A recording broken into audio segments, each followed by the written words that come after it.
قناة قراء القصيم تقدم أعوذ بالله من الشيطان الرجيم. أفرأيت الذي تولى وأعطى قليلا وأكدى أعنده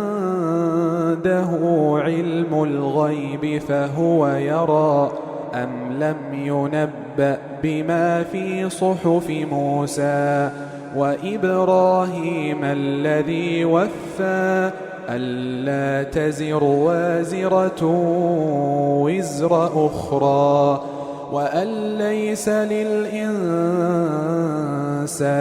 إلا ما سعى وأن سعيه سوف يرى ثم يجزاه الجزاء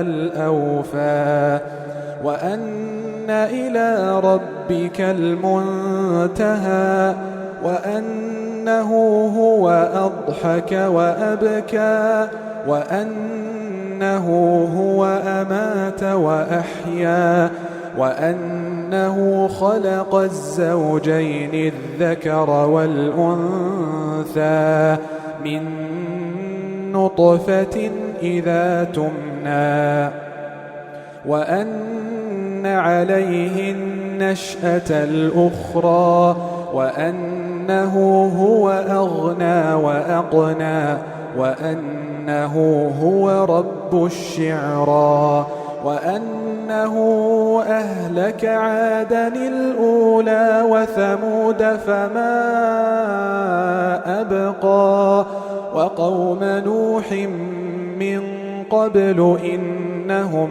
كانوا هم أظلم وأطغى والمؤتفكة أهوى فغشاها ما غشى فبأي آلاء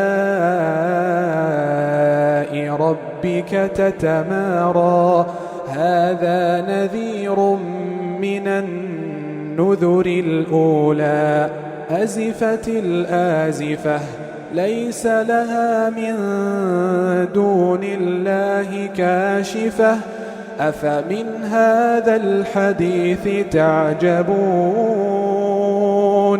وتضحكون ولا تبكون وأنتم سامدون